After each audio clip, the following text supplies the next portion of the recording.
Last January, I had one simple goal: play more video games.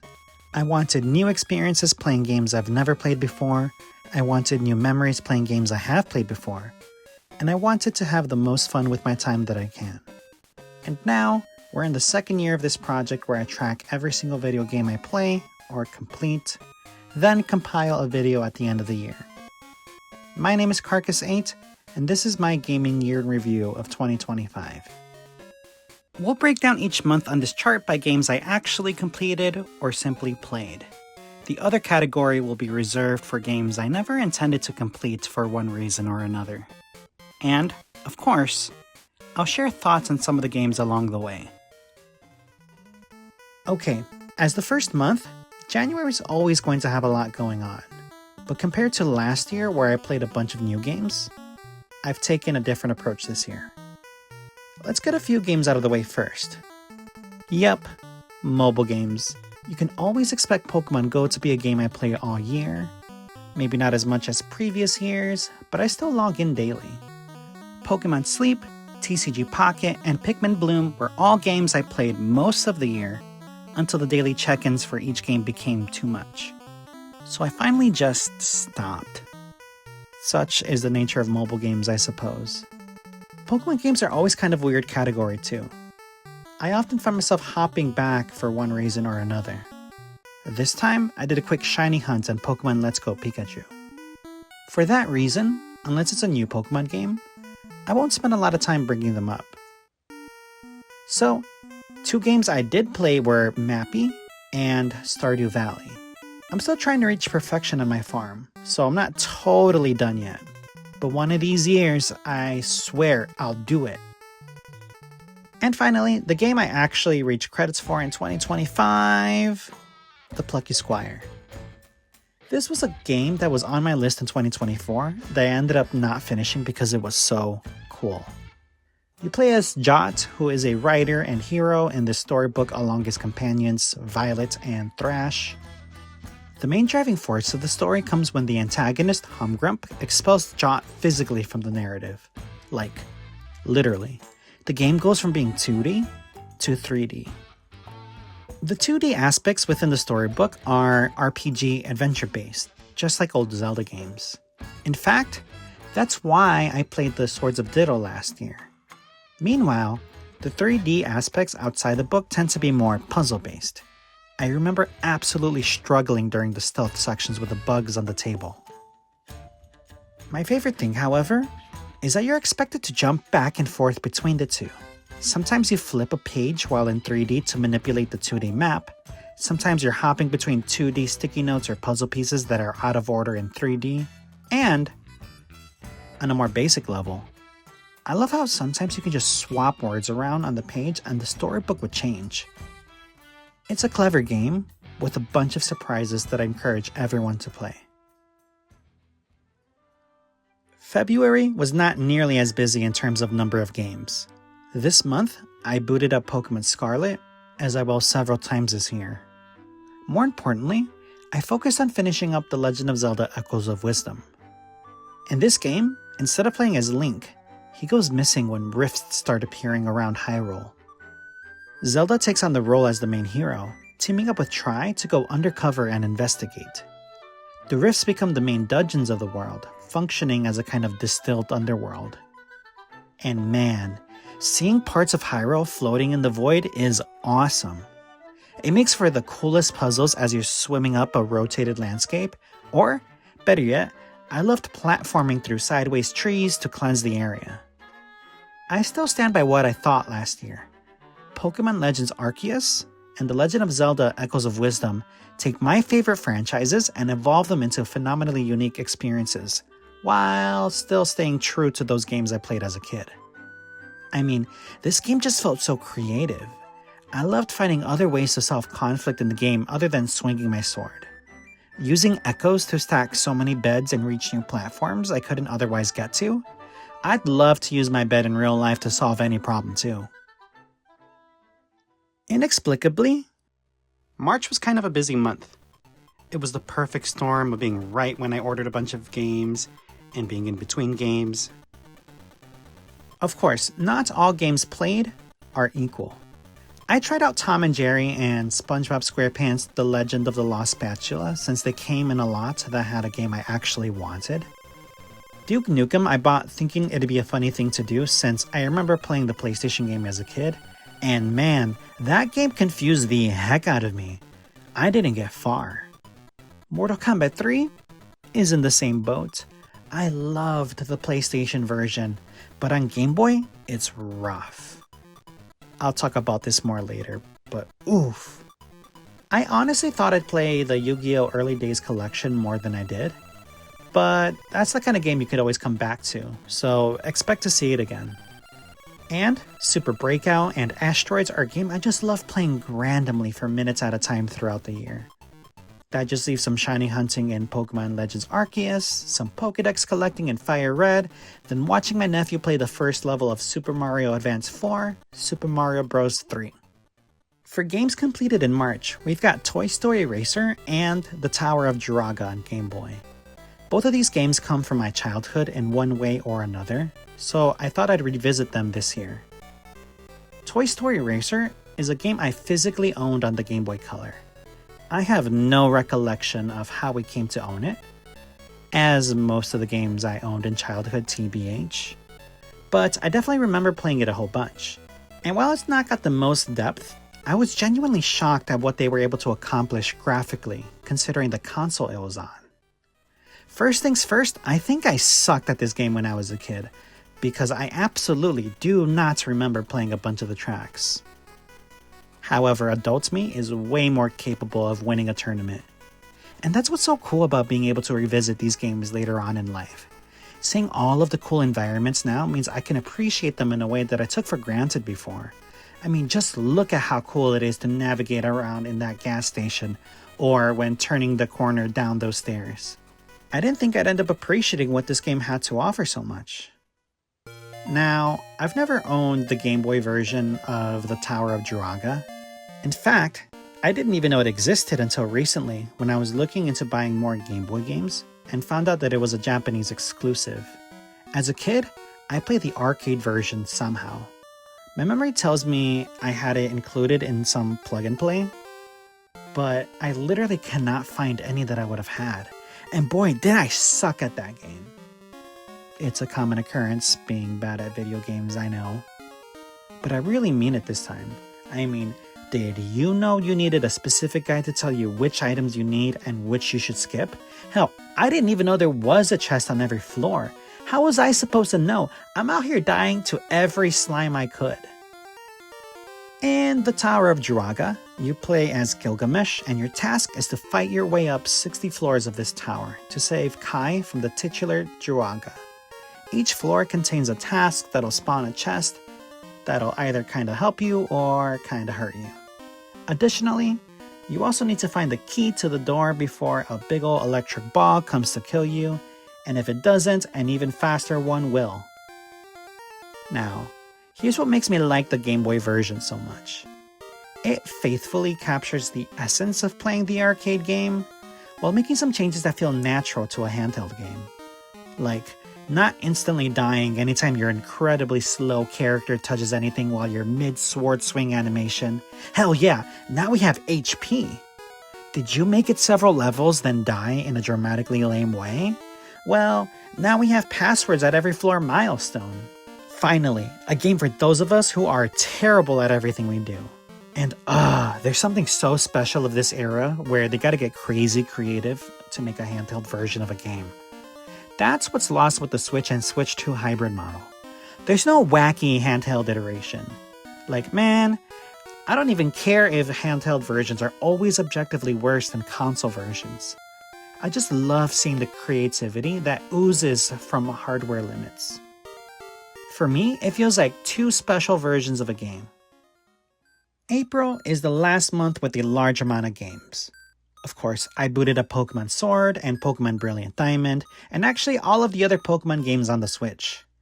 Yes, this was finally the year I imported my childhood Charizard from 2005 onto the Nintendo Switch.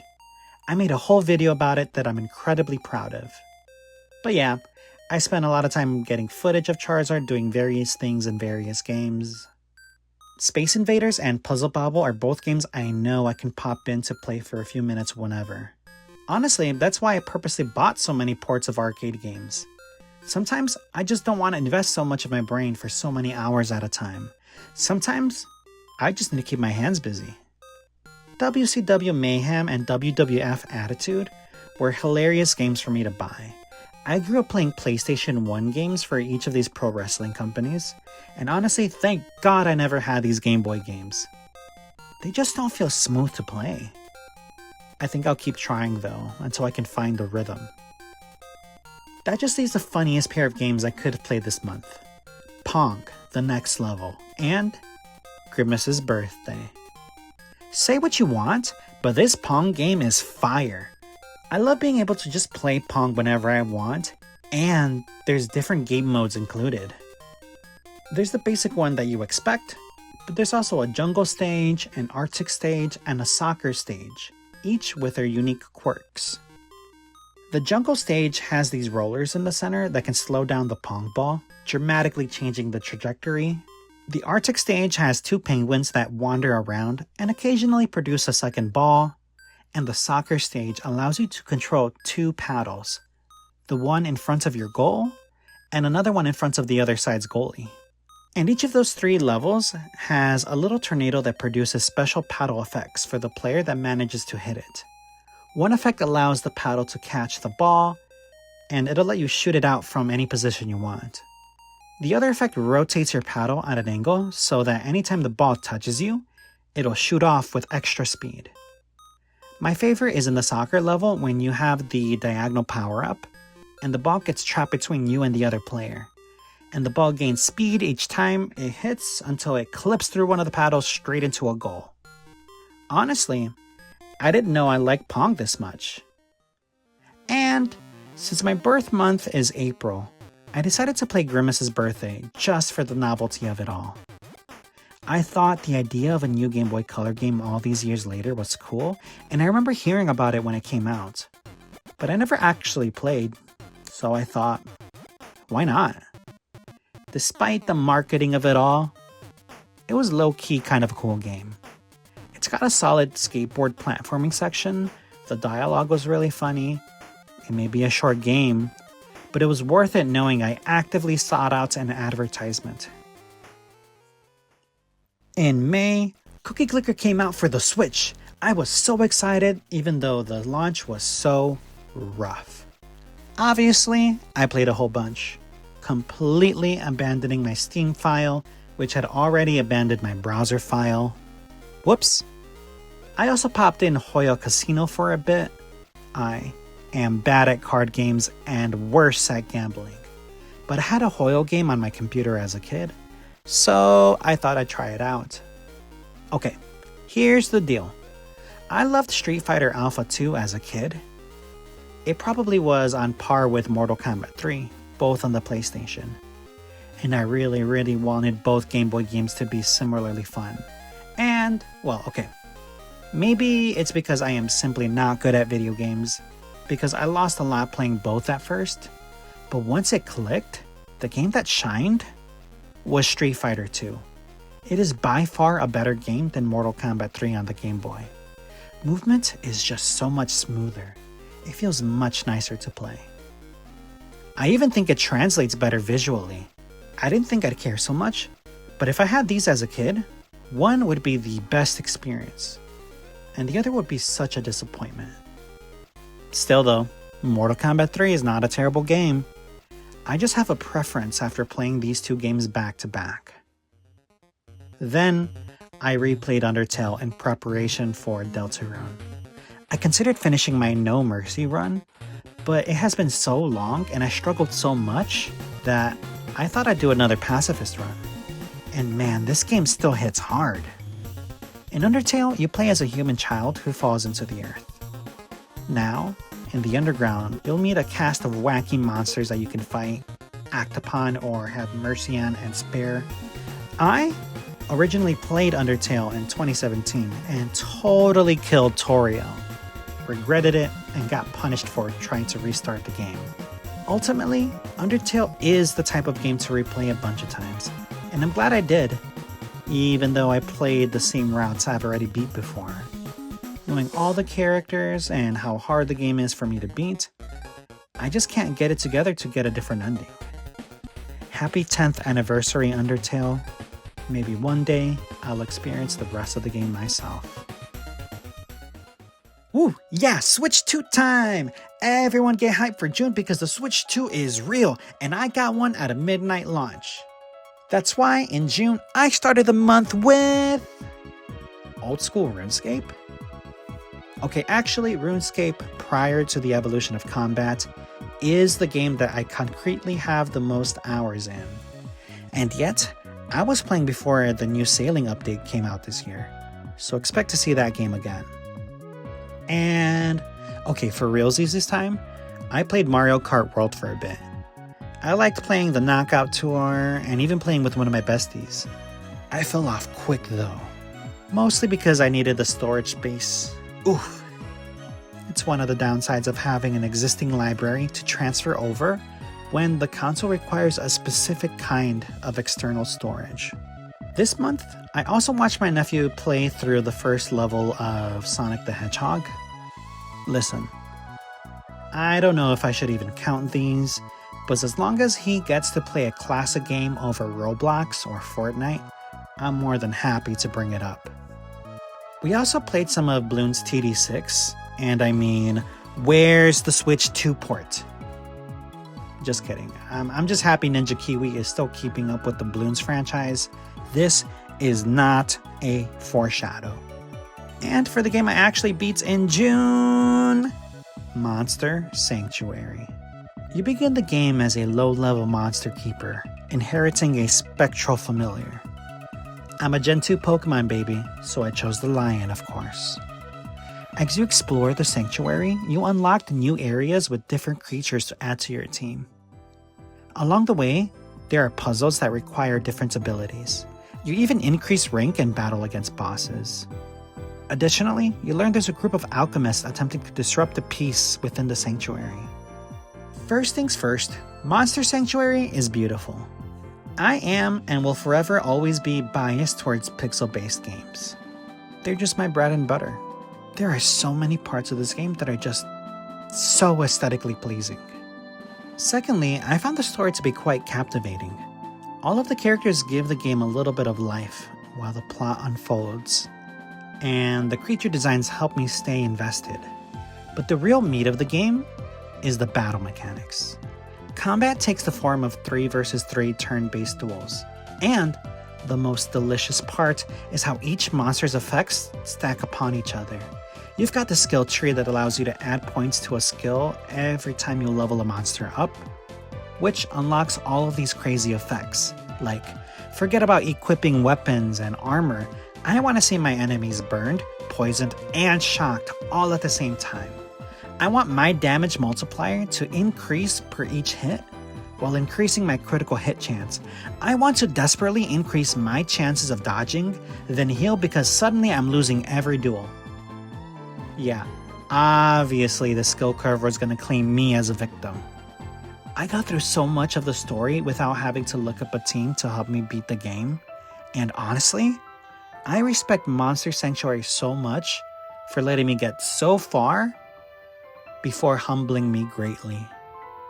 Funny enough, this was a game I started in like 2022, and I remember having fun in those initial 2 hours that I played, but ended up not touching again until this year. It's like I always say, sometimes the right time to play a game isn't right now, so give it a chance later. Okay, so it's July, and I want everyone to shut up about Pokemon Friends being an asset flip. Some of my best friends are asset flips and... Okay, I see your point.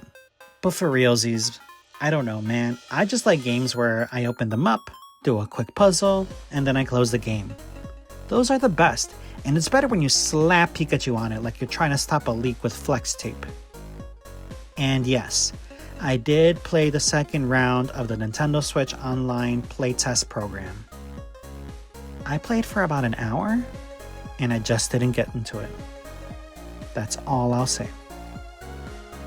But oh man, what I was really looking forward to was Deltarune. And let me tell you, Toby Fox knows how to deliver. It's impossible to talk about Deltarune without mentioning Undertale given their connections. But I really do think Deltarune stands on its own as an incredible gaming experience. And not all of the chapters are even out yet. Am I going to keep bringing it up until every chapter has been released? You bet your ass I'm going to choose to be annoying every single time.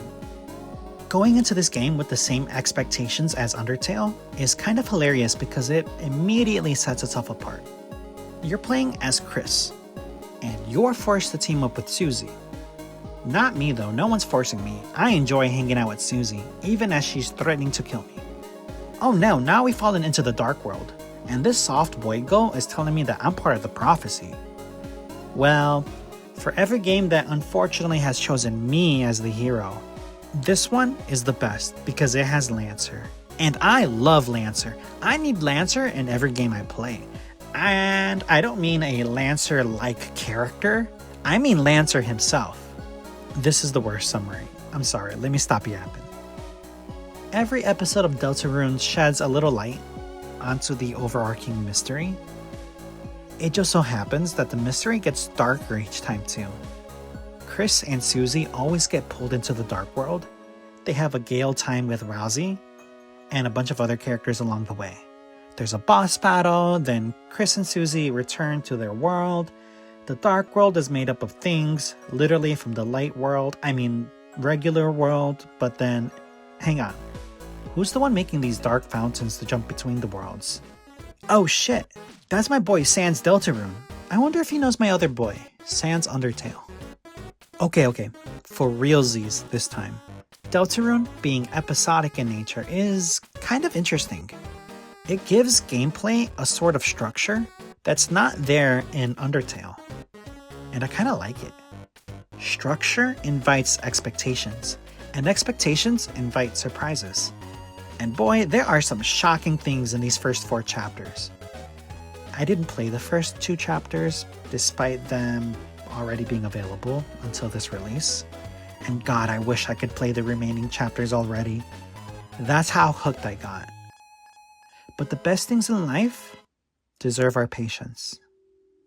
Is it August already? Or is it more like, oof, we're only in August? Even though I didn't earn it. I played The Legend of Zelda Breath of the Wild for an hour before deciding I wanted a new TV to play it. Maybe an upcoming 2026 purchase? It remains to be seen. I also started Shadow Labyrinth, but put it down as August turned out to be a busy month. It'll probably end up on next year's list of completed games, TBH. Speaking of, this is finally the year. I finally got all of the achievements on Terraria. Whoa! Terraria is one of my all-time favorite games. I managed to reach 700 hours played on Steam like 10 years ago when I used to play with my friends. I always have plenty of games to play when my life gets busy, and so Terraria ended up being that game this time. There are still so many things I love, from the pixel art to the wacky cast of NPCs, from the various boss fights to the seemingly endless amounts of weapons, armor, and items. Terraria is always compared to Minecraft. And no hate to Minecraft, I just couldn't get into it. Yet, maybe one year. But they have different design philosophies. Terraria's progression in a limited world, no matter the size, ends up feeling limitless considering the infinite amount of worlds you can bring your characters to, whether it's just to loot or to add challenge. Not to mention the building. I don't think I'll ever make a truly stunning design, but it's easy to put hundreds of hours perfecting your world. In this playthrough on my Switch, and then Switch 2, I had every NPC move in, I beat the Moonlord for the first time, I completed every single achievement. I even completed the bestiary, all by myself. And I'm so glad. More than a decade later, I can say that I finally did it.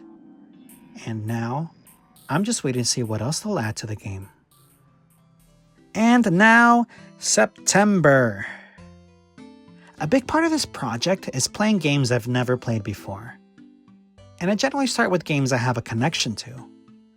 My mom isn't much of a gamer, but she and her siblings used to stop by the arcades all the time growing up. This year was the first time she ever mentioned Donkey Kong, so I sought out the Game Boy version to try. Turns out there's like a million levels, so it's gonna be a while before I play them all.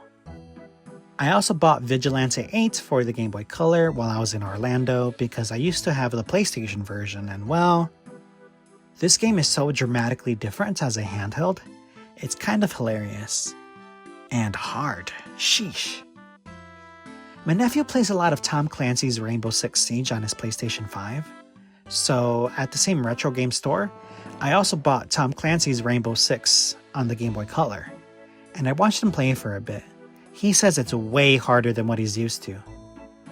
And, okay, I cheated this month with my choice of game to complete.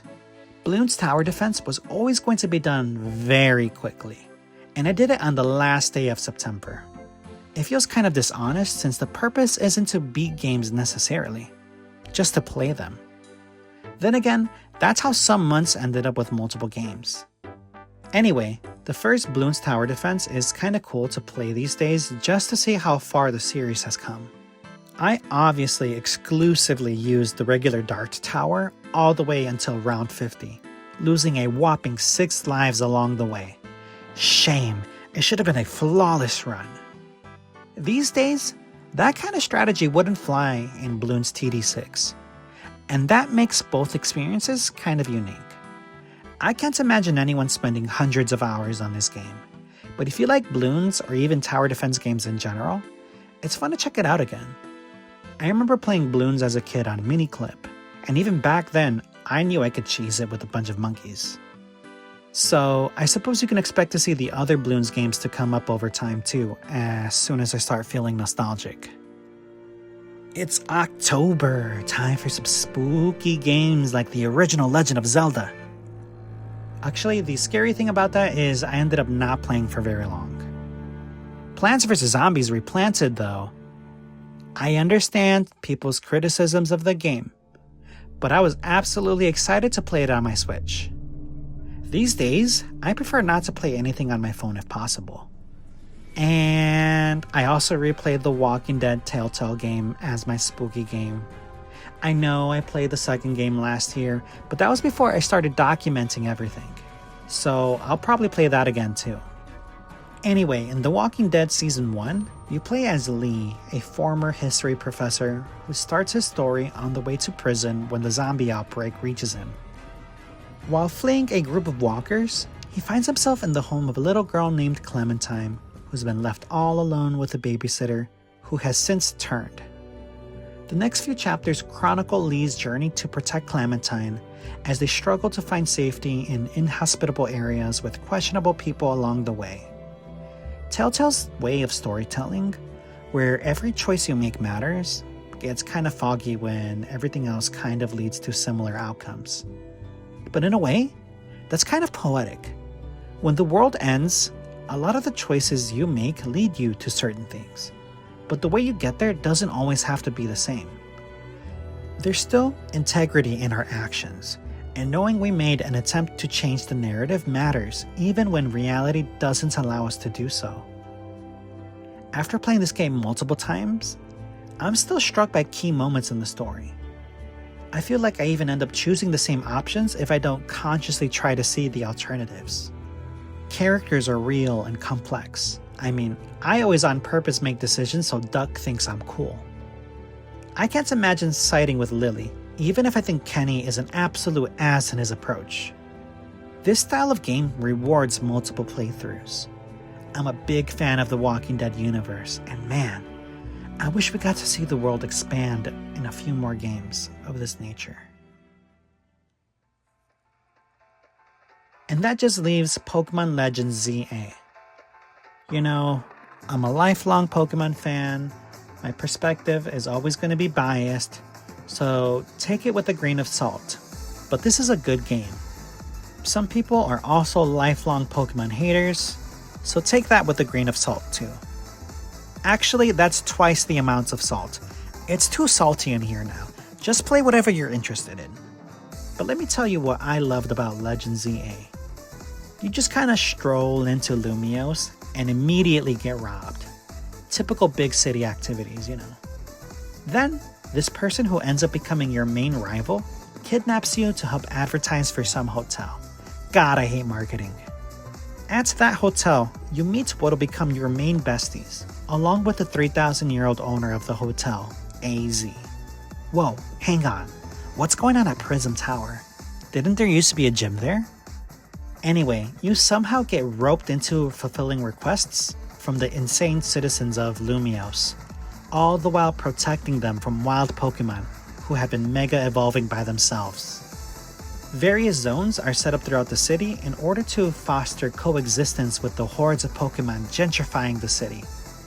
Furthermore, you start forming connections with various strong trainers who battle as part of the ZA Royale to become the highest ranked trainer. Everybody wants something, no matter how trivial or how grand. That's part of how the characters are given depth. I mean, every strong trainer who becomes part of the ensemble ends up being kind of like a gym leader, and in that way, Pokemon subtly maintains the status quo. It's just incredible how they're real people with motivations and quirks and connections to each other. Plus, even regular low-level NPCs tend to reoccur throughout the narrative. Plus the narrative? God, I kind of feel like Pokemon is realizing they're allowed to tell actual stories lately. And for the new battle system? Well, it's alright. It's the closest it feels to being real, like the anime, but it also feels kind of spammy. I'm definitely not the best, so I know there's way more strategy to it. Still, I love seeing Game Freak experiment. I absolutely welcome imperfect evolutions of the franchise to give each title something to come back to. In a franchise this big, perfection's kind of an unattainable goal. The goal instead should be focusing on being weird and wacky. And that's that Game Freak magic, baby. Oof. It's already getting cold in November. So, I honestly thought I'd play the Mortal Kombat Legacy Collection more than I did, but that's the kind of game you could always come back to, so expect to see it again. And for the game I actually beat, it's the first Dragon Quest game for the Game Boy Color. Before the events of the game, the king's daughter, Lady Laura, is kidnapped by the Draco Lord. You, as a descendant of the legendary hero Lato, are tasked to save her and defeat the Draco Lord. As it turns out, you gotta traverse the land to collect sacred artifacts entrusted to sages.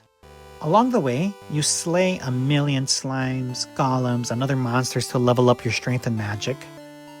I don't think Sans would be very happy with this, but I digress. At each town, there are various upgrades to purchase at the local shops and NPCs to share chisme. Once you have collected everything you need, you can go ahead and summon the bridge to the castle where the Draco Lord will offer to share half the world with you. As a thanks, you kill him twice and seize the entire world for yourself. If you happen to save Lady Laura, she thanks you and offers to run off with you on your journey, which is kinda sweet considering how saving her is apparently optional. I started playing this game on my own in May, and my nephew watched me play for a bit once, until he asked me to take over. Honestly, it was kind of the best game for that to happen since it's designed to just start playing. I mean, you don't even gotta save the princess. You just wander around killing things until your uncle tells you where to go after looking up a guide. Eventually, we got too busy to keep playing together that I decided just to finish up on my own. Don't worry. It's less about beating the game together and more about playing together in the first place. Decembers are always kind of a weird month. By this point, I've already played a lot of games and need a break from life. And I also start working on the script for the video. Last year, I basically crammed the entire process in such a short period of time that I vowed to make 12 shorter videos throughout the year instead of one big one. This year, I did not follow through. All of this is to say, I don't get a lot of gaming done. Luckily this year, Game Freak provided us with the perfect way to end the year. DLC in the form of the Mega Dimension. And I always provide the disclaimer that I'm incredibly biased, but I love this DLC. On a scale of adding more things to do to adding a substantial story, Mega Dimension leans closer towards the former. Here's the gist. After the events of the main story, a little girl and her mythical Pokemon Hoopa appear as pocket dimensions start spawning out of nowhere. You're tasked to investigate with your new bestie Corona and your old bestie rival in what's being called Hyperspace Lumiose. Pokemon previously not available start to appear, as well as a few more new Mega Pokemon. Oh, how do you enter those pocket dimensions? Why, donuts, of course. Why would you even ask? You see, because of Hoopa's rings and... Actually, this is my favorite thing about Pokemon. They're not afraid to get silly goofy. In fact, they should continue to get silly goofy. I mean, they're games for kids. With the DLC, they also add a bunch of side quests from the insane citizens of Lumiose. And every now and then, they hit you with some meaningful dialogue. In a game where a major death occurs, and the events of this game are a direct result of a previous game, there's a lot of conversation about embracing change. Honestly, it makes me feel better about not being 10 years old anymore. Pokemon has always had dialogue that gets you like that from random NPCs. And it may just be because it was the right time for me to play this game, but this game hit home for me on multiple occasions, and the DLC was no different. I'm definitely going to keep playing for the next few months for sure. The only thing that would stop me is whatever Pokemon is planning for their 30th anniversary next year. And that was my 2025. 16 games I completed, with 40 additional games played. Let's compare our chart this year with last year's. 2024 had 20 games I completed, with an additional 36 games I played. Overall, I'd say 2025 was more balanced throughout the year. I played the same amount of games, completing fewer, but trying more in the process. Like last year, there are plenty of games that fell through the cracks, but hey, remember, the goal is to have fun. And in 2025, I had a lot of fun. I'm already excited for the games I'll play in 2026. I wonder what old games I'll revisit, what new games will be released, and what games will totally surprise me. So, I'll see you all next year.